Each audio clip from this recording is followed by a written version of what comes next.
Senyor regidor.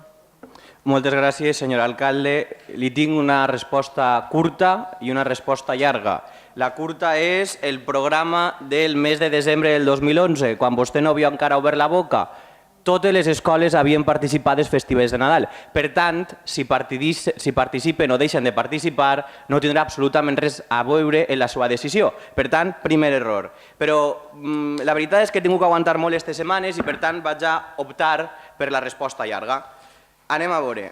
Entre altres declaracions, hem vist com el Partit Popular lamenta l'augmento de tarifes de l'àrea de cultura, imagina que no se referien a Ana Botella, y primera dient, en cuanto a la deuda que habla el señor Ibáñez, és la estratègia del quadripartito per ocultar la incapacitat de gestió. En canvi, me'n vaig a la premsa i veig com el senyor Ignasi Clauser, regidor d'Hisenda, admet un dèficit del 375%. Per tant, primera mentira. Segona mentira, vostès diuen que el abonament anterior es mucho mayor que el que produce el actual abono de artes escénicas, ya que se contaba con el doble de abonados y se vendían muchas más entradas. I jo dic, doncs me'n vaig, ho estic fent molt mal, me'n vaig al tresorer i anem a veure com se gestiona. Sorpresa!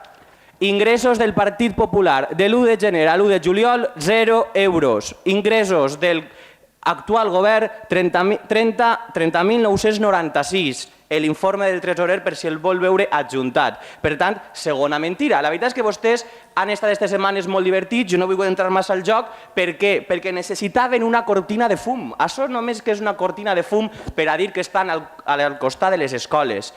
Vostès no suporten veure com al carrer hi ha una manifestació de 3.000 persones dient que no volen més retallades en educació. Vostès no suporten com a les portes dels instituts hi ha pancartes dient que la conselleria ha de pagar i que no volen el seu model educatiu.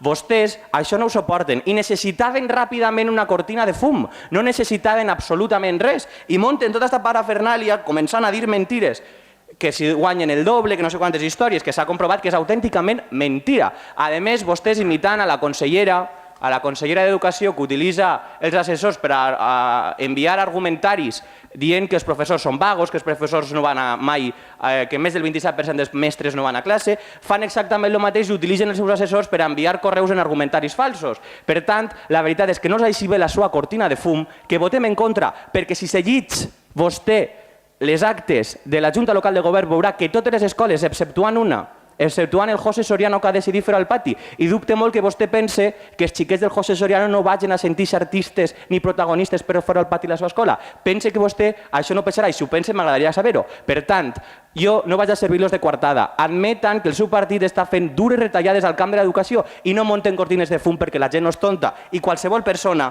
pot veure els datos perquè tinc un informe, n'hi ha un informe de tresoreria, igual que les declaracions del senyor Clauser com a que es van endeutar estan ahí. Moltíssimes gràcies. Moltes gràcies, senyor.